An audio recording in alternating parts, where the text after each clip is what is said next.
FC Asian cup কোয়ালিফায়ারে Hong Kong চায়নাকে 1-1 গোলে রুখে দিয়েছে বাংলাদেশ দল। বাংলাদেশ হংকং ম্যাচ নিয়ে কথা বলতে আমার সাথে রয়েছেন শেখ আশিক। আশিক, আপনাকে স্বাগত জানাচ্ছি। ধন্যবাদ পেয়ার।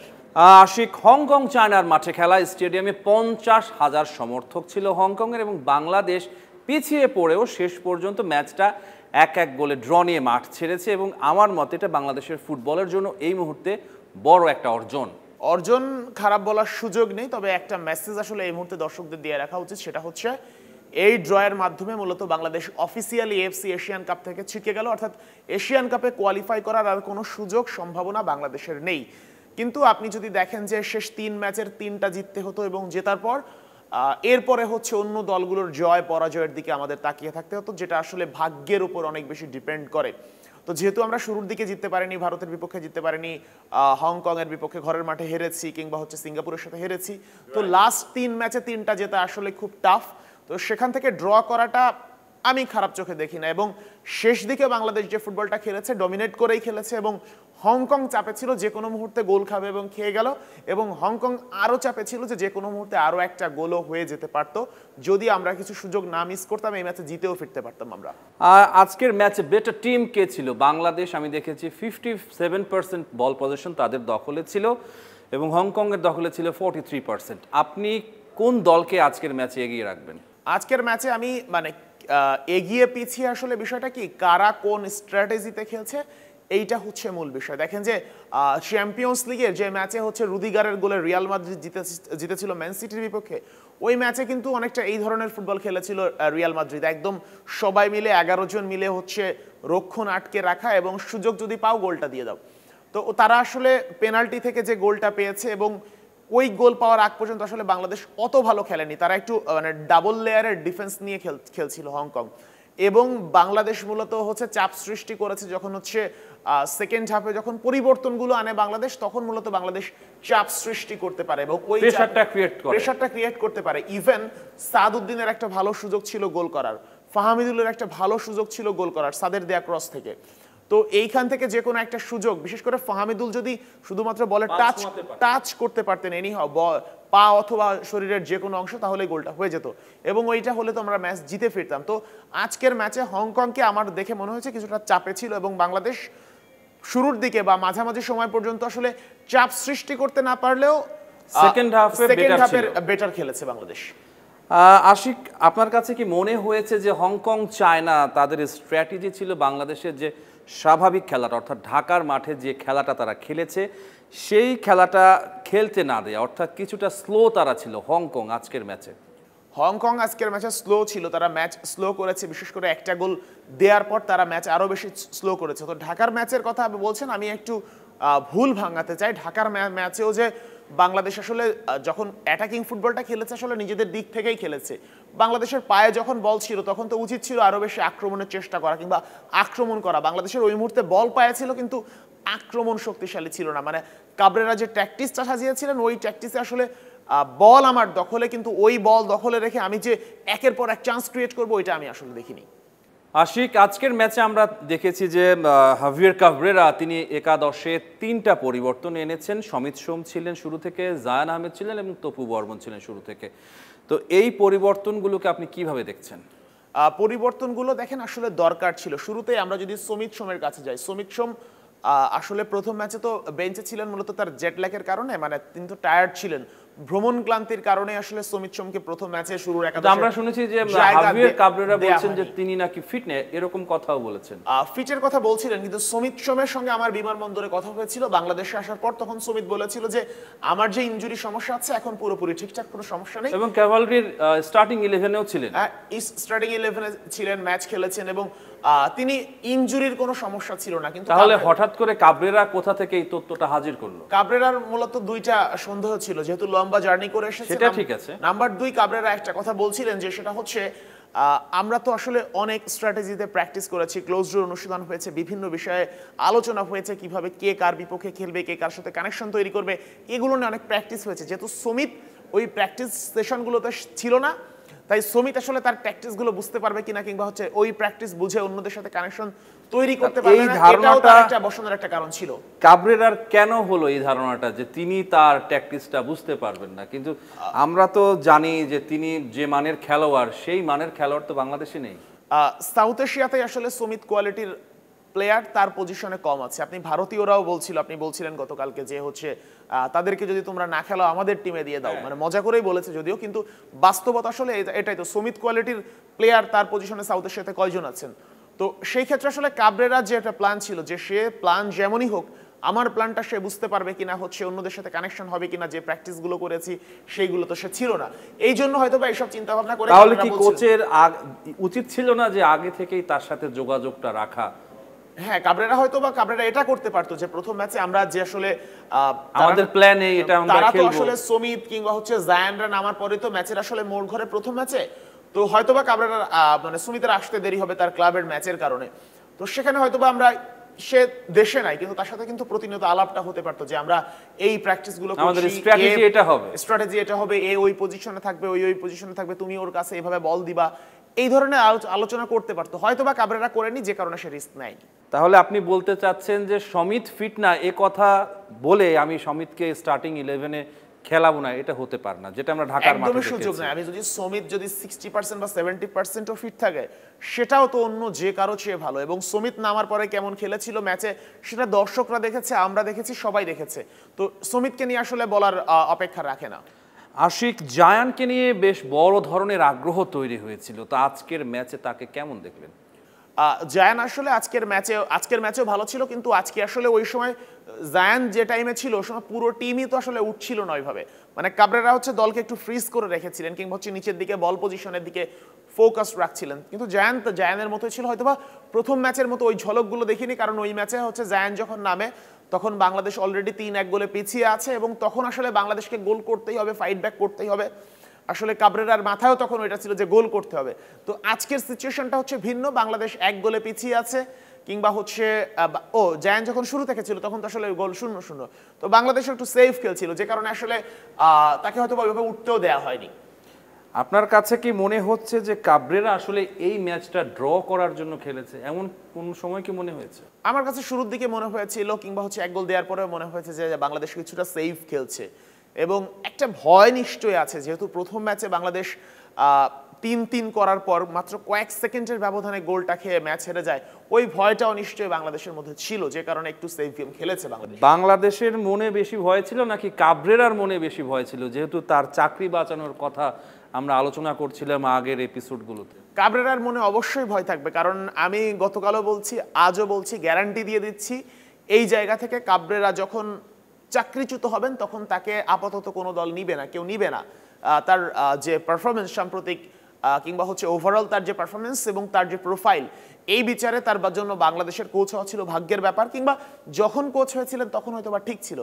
এখন আসলে হামজা সুমিতদের নিয়ে তিনি যে পারফর্ম করেছেন, এতে আসলে কাবরেরাকে আর কেউ নিবে না এবং নেয়ার প্রশ্ন ওঠে না। তো সেই জায়গা থেকে তারও কিছুটা সেফ গেম খেলার প্রয়োজন আছে।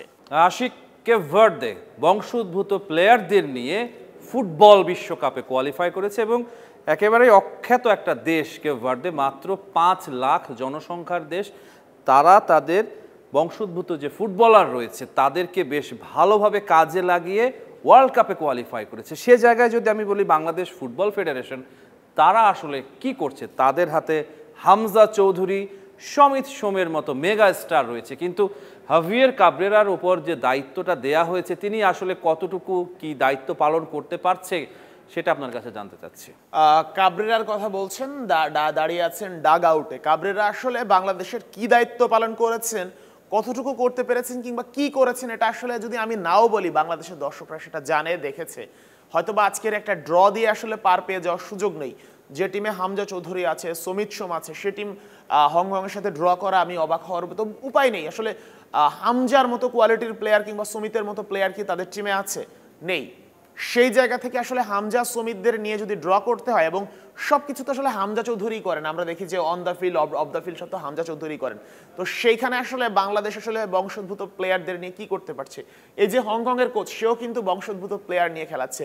ব্রাজিলের আছেন 5 জন, নিউজিল্যান্ডের আছে, ফ্রান্সের আছে, ফ্রান্সের বংশোদ্ভূত হচ্ছেন, ওই যে হ্যাট্রিক করলেন প্রথম ম্যাচে। তো এই যে প্লেয়ারগুলো বংশোদ্ভূত প্লেয়ারদেরকে নিয়ে খেলিয়ে খেলিয়ে কিন্তু তারাও ইয়া করছে, কিন্তু আমরা আসলে বংশোদ্ভূত প্লেয়ারদের যখন আনা শুরু হয় জামাল ভুঁইয়াকে দিয়ে, এই জামাল ভুঁইয়াকেও অনেক নাক সিটকানি সহ্য করতে হয়েছিল। তো সেই সময় হয়তো বা পেরিয়েছে, হামজা সমিত্রা এখন এসেছেন, কিন্তু এরপরেও অনেক প্লেয়ারকে নিয়ে অনেক কথা বলতে হয়। অনেক সাবেক ফুটবলারও কথা বলেন, অনেক বাফুফের অনেকেও কথা বলেন যে হ্যাঁ বিদেশে বড় হয়েছে বলেই কি সে অনেক ভালো প্লেয়ার হয়ে গেছে। আমিও বলছি না যে ভাই বিদেশে বড় হয়েছে বলে সে ভালো প্লেয়ার হয়ে গেছে, কিন্তু যে যেটা যে ভালো সে ভালো, তাকে যে তো যোগ্য সে যোগ্য, সেটার ইয়েটা সম্মানটা দিতে হবে আপনাকে। অবশ্যই সম্মান দিতে হবে। ধরেন যে আজকে বিটশোক চাকমার কথা যদি আমি বলি, বিটশোক যে কোয়ালিটিতে আছে, তাকে যদি আমি যদি মনে করি যে বিটশোককে আরো যদি আমরা নার্চারিং করতে পারি, সুযোগ দিতে পারি, গ্রুমিংটা করতে পারি, তাহলে এই বিটশোক একসময় আগুন হয়ে বেরোবে। এখন যা দেখছি তার 100 গুণ হয়ে বেরোবে। কিন্তু এইখানে তো আপনার দায় আছে, আপনি সদিচ্ছাটা নেই, সদিচ্ছা নেই। একই সঙ্গে হচ্ছে আপনি যে প্লেয়ারটাকে পাচ্ছেন সেই প্লেয়ারটাকে আপনি আসলে কতটুকু তৈরি করছেন। আপনি যদি ইন্ডিয়ার উদাহরণ দিই, আমি হচ্ছে ক্রিকেটে, ইন্ডিয়ায় কিন্তু একসময় বোলার ছিল না, এরপরে যখন আইপিএল আসলো ব্যাটসম্যানের দেশ ইন্ডিয়া থেকে জাসপ্রীত বুমরাদের মতো বোলারও বের হয়েছে এবং ক্রিকেট বিশ্ব শাসন করছে। তো সেইখানে আসলে আপনি আপনার হাতে র ট্যালেন্ট আসবে, সেই র ট্যালেন্টকে আপনি কতটা ঘষা মাজা দিতে পারেন, কতটা গ্রুমিং করতে পারেন এবং তার 10%কে কিভাবে 200% নিতে পারেন, এই দায়িত্ব আসলে আপনার। শেখ আশিক, আমি এর আগেও আপনার সাথে আলোচনা করেছিলাম যে আরেকজন ইন্ডিয়ান জার্নালিস্ট তিনি বলেছেন বাংলাদেশ দলে হামজা এবং সমিত সোম থাকার কারণে বাংলাদেশ এশিয়ার যে কোনো দলকে হারাতে পারে। কিন্তু বাংলাদেশের এই হামজা এবং সমিতের আশপাশে যে ফুটবলারগুলো আছে তাদের সাথে যারা খেলে তাদের মনে কি এই ধারণাটা এখনো তৈরি হয়েছে, বা কাবরেরা কি এই ধারণা তাদের মনে তৈরি করতে পেরেছেন কিনা? আসলে দেখেন, একজন কোচ কিংবা একটা টিম যখন এক হয়ে খেলতে পারে এবং ওই টিম যখন টিমের প্লেয়াররা যখন বিশ্বাস করতে পারে যে হচ্ছে আমরা পারবো, তখনই পারা সম্ভব হয়। আপনি যদি দেখেন যে ম্যানচেস্টার ইউনাইটেডের দিকে যদি আপনি তাকান, অনেক ভালো ভালো প্লেয়ার আছে, ভালো ভালো কোচ আছে, এরপরেও কিন্তু তারা সেকেন্ড ডিভিশন, থার্ড ডিভিশন, এমনকি ফোর্থ ডিভিশনের টিমের সাথেও হারে। তো এই জায়গায় হচ্ছে মূল বিষয়, আপনার আত্মবিশ্বাস কেমন নিজের প্রতি এবং আপনি কি করতে পারেন সেইটা আপনার প্রতি মধ্যে কতটা ধারণা আছে, সেইটা যখন নিজের মধ্যে আনতে পারবেন তখনই কেবল আপনি পারবেন।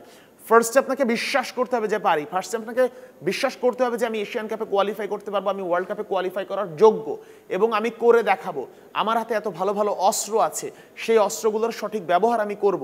কিন্তু আপনার মধ্যে যদি সেই বিশ্বাসটাই না থাকে যে আমাকে দিয়ে হবে না, এইটা যদি আপনি বলে দেন তাহলে আসলেই আপনাকে দিয়ে হবে না। আমি একটা কথা বলতে চাই, ধরেন যে এই প্লেয়ারগুলোই ইন্ডিয়ান ন্যাশনাল টিমে ছিল, ইন্ডিয়ান ন্যাশনাল ফুটবল টিমে এই প্লেয়াররাই ছিল, তখন তারা কি এদেরকে ঠিকভাবে ইউটিলাইজ করতো কিনা? অবশ্যই করতো। ইন্ডিয়ান ফুটবল আসলে ইন্ডিয়া ফুটবলের পেছনে যেভাবে ইনভেস্ট করে, আপনি নর্মাল একটা জিনিস দেখবেন, ইন্ডিয়ান যে ফুটবল লিগটা আছে আই লিগ, আপনি যদি সেখানে দেখেন এবং আমাদের লিগের মানটা দেখেন তাহলে আসলে অনেক বেশি কম্পিটিটিভ টুর্নামেন্ট। আমাদের রবসন রবিনিওকে তারা নিয়ে গেল হচ্ছে ইন্ডিয়ান লিগে। তো হচ্ছে আপনি আপনার লিগ কত স্ট্রং, আপনার ঘরোয়া ফুটবল কত স্ট্রং, আপনার কর্মকর্তা যারা আছে তারা কতটা সৎ, তারা কতটা সদিচ্ছা রাখে যে হচ্ছে ফুটবলের ভালো চায় নাকি হচ্ছে নিজেদের ভালো চায়, এইগুলো যখন আপনি কনফার্ম করতে পারবেন যে কর্মকর্তারা আমার সৎ আছে, আমার সদিচ্ছা আছে, যারা ফুটবলের সাথে আছে তারা আসলে ফুটবলেরই ভালো চায় এবং ফুটবলকে ব্যবহার করে নিজের আখের গোছাতে চায় না, এবং আমি যাকে কোচ হিসেবে নিয়োগ দিচ্ছি সেই কোচ আমার দলের জন্য যোগ্য এবং আমার ফুটবলারদেরকে আমি বিশ্বাস করাতে পারি যে আমরা পারবো, আমাদেরকে দিয়ে হবে, তখনই কেবল সম্ভব, এছাড়া সম্ভব না। আশিক বাইচুং ভুটিয়া তিনি বিদেশের লিগে খেলতেন, অতটা ভালো লিগে খেলতেন না। সেই বাইচুং ভুটিয়া যখন ছিল তখন কিন্তু বাংলাদেশ দলকে তিনি বলে কয়ে গোল দিতেন, কিন্তু আমাদের হাতে হামজা সমিতের মতো প্লেয়ার রয়েছে, ফাহমিদুলের মতো প্লেয়ার রয়েছে, কেননা আমরা তাদের জায়গাটা নিতে পারছি না।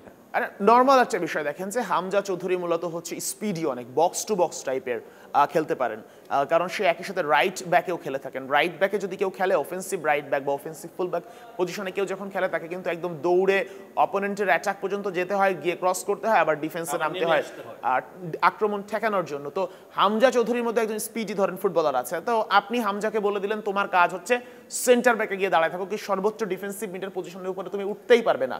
এখন ফুটবলে হচ্ছে কোচ যা বলবে তাই করবে প্লেয়াররা, সে হামজা হোক কিংবা লিওনেল মেসিও যদি বাংলাদেশ দলে এসে খেলে, স্ট্র্যাটেজি তো আসলে কোচ ঠিক করে। মেসিও আসলে মানে কোচের কথার বাইরে যাবে না। হ্যাঁ, যা বলবে তাই।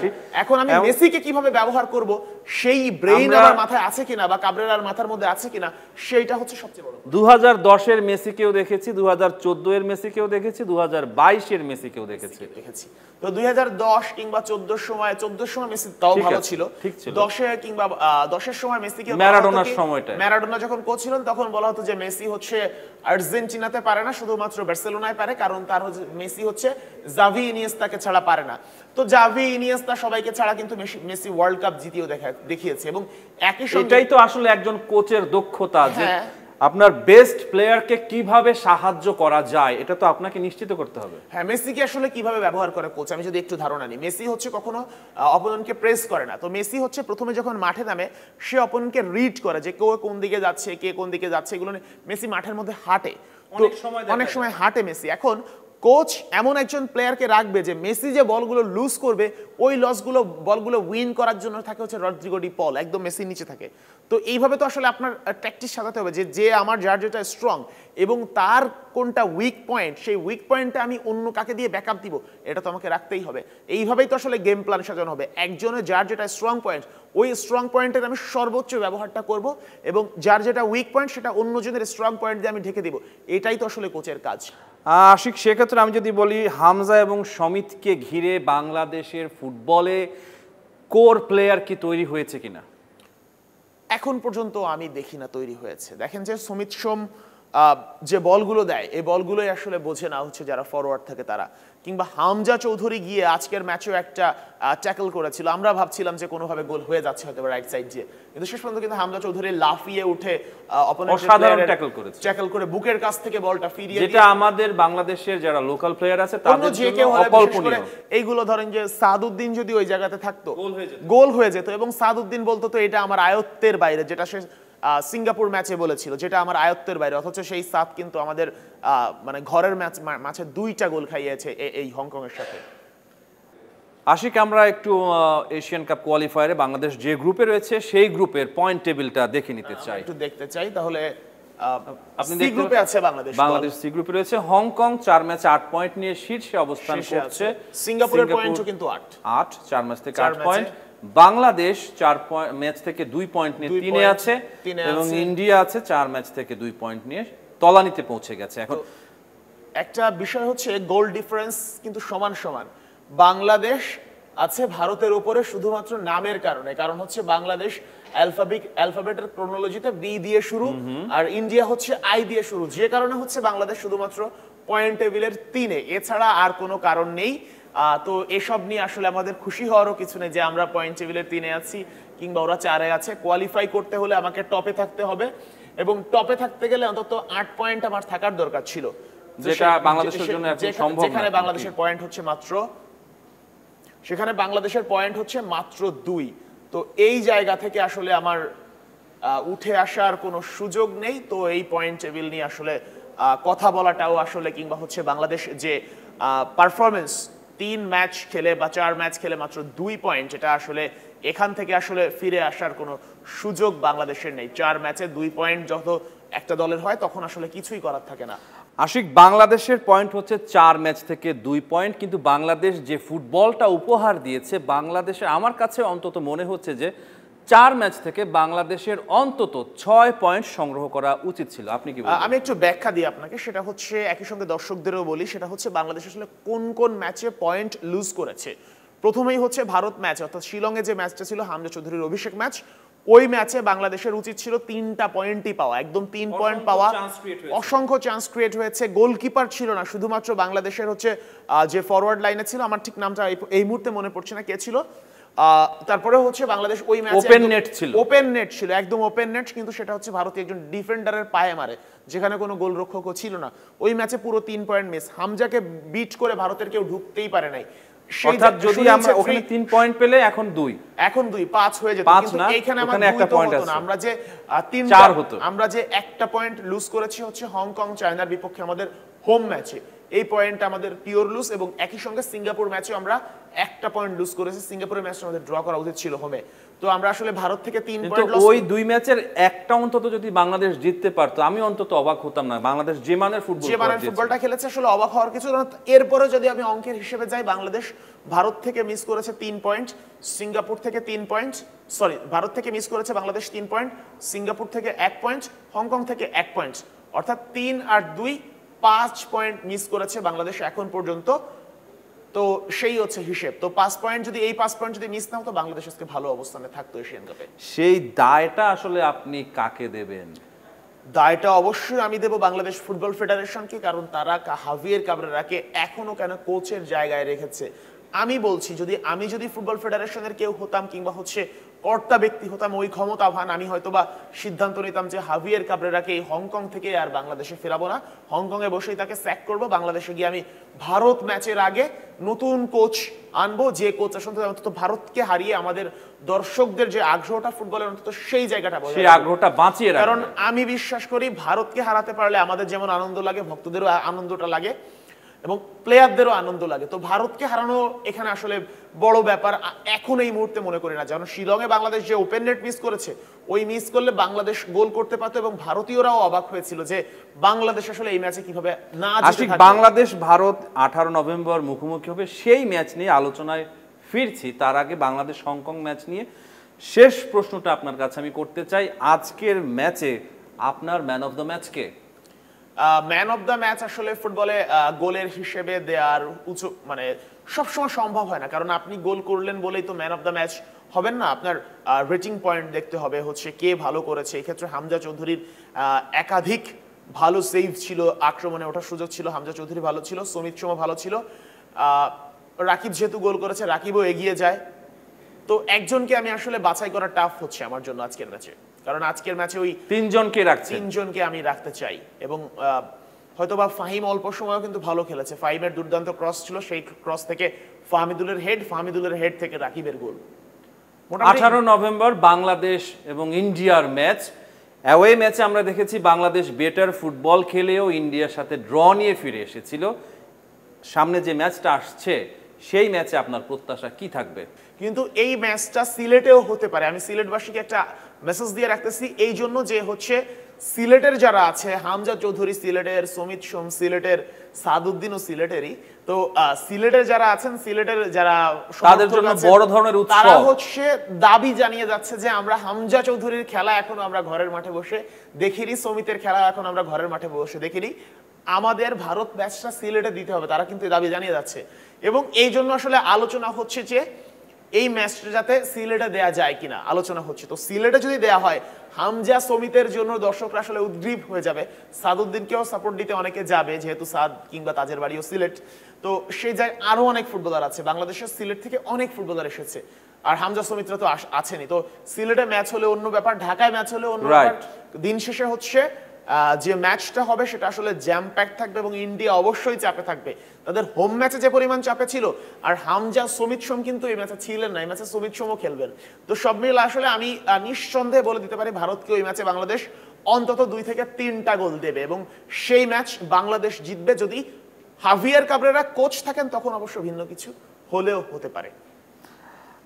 আশিক, আমরা দেখেছি যে যখনই হামজা চৌধুরী বাংলাদেশে যোগ দিলেন বাংলাদেশ দলে, এরপরই ভারত তাদের সেরা প্লেয়ার সুনীল ছেত্রী, যিনি অবসরে চলে গিয়েছেন, তাকে অবসর থেকে ফিরিয়ে এনেছে। অর্থাৎ ইন্ডিয়া পর্যন্ত রিয়েলাইজ করেছে হামজা চৌধুরী যে লেভেলের প্লেয়ার, আমাদের এখন সেরা প্লেয়ারটাকে ফিরিয়ে আনতে হবে। ফিরিয়ে এনে কিন্তু খুব বেশি লাভ হয়েছিল না। ওই দিন তাদের সুনীল ছেত্রীকে কিন্তু হামজা চৌধুরী কিন্তু বোতলবন্দি করে রেখেছিল, হেড দিতে দেন নাই, আক্রমণে উঠতে দেন নাই, ব্লক করে রেখেছিল। তো সন্দেশ জিঙ্গাল ভারতের লেফট উইং এ খেলেছিলেন এই ম্যাচে। সন্দেশ জিঙ্গালকে আমাদের হামজা চৌধুরী যেভাবে ট্যাকেল করেছিলেন, সন্দেশ জিঙ্গাল জাস্ট ছিটকে পড়ে গিয়েছিলেন ওই ম্যাচে।